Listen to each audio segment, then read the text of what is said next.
Zelensky's leadership comes under biggest threat since war began. August 21, 2026.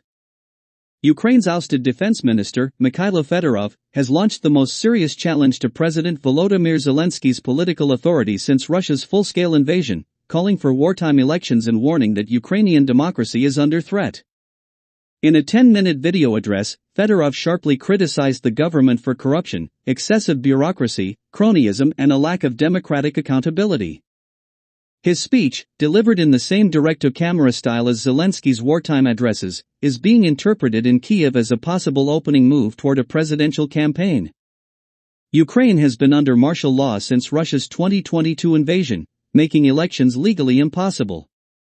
Zelensky has repeatedly said he is willing to hold elections, but argues that safe and fair voting would require a ceasefire and security guarantees. He has previously said Ukraine could organize elections within 2 to 3 months if its allies could guarantee their safety. Fedorov, who served as defense minister for 6 months before being dismissed in late July, was widely regarded as an innovative reformer. He promoted drones, digital technologies, and efforts to reduce bureaucracy in the armed forces. After his dismissal triggered protests, he initially avoided directly confronting Zelensky, apparently hoping to negotiate a new government role or persuade the president to reverse the decision. Those efforts failed. In his latest address, however, Fedorov went much further, arguing that Ukraine could not effectively fight a war while government decisions took months to move through bureaucratic channels. He also criticized corruption and political infighting, particularly in the defense sector, saying they were undermining the country's war effort.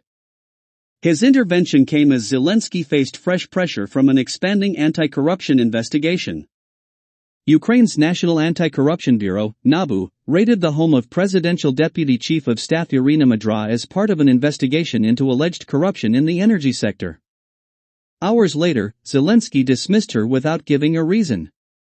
NABU alleges that Madra and other members of Zelensky's team were involved in laundering 150 million hryvnia, or about $3.4 million, in illicit proceeds through Ukraine's central bank. The investigation centers on an alleged kickback scheme involving companies working with Energodom, Ukraine's state nuclear energy agency.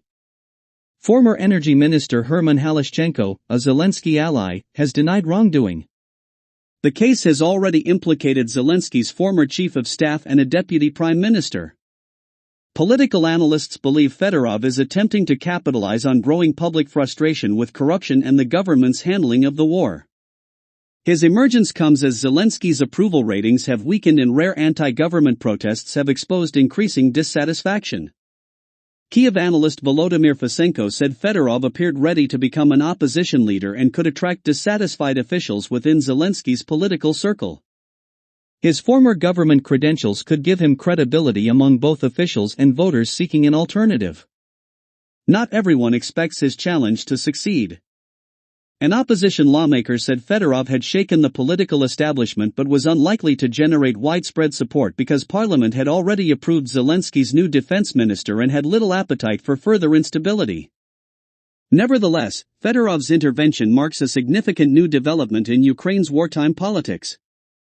By openly questioning Zelensky's leadership and demanding democratic reform, he has positioned himself as a potential rival at a moment when the president is facing mounting pressure over corruption, governance, and the prolonged war. By The Wall Street Journal, story by Matthew Luxmore.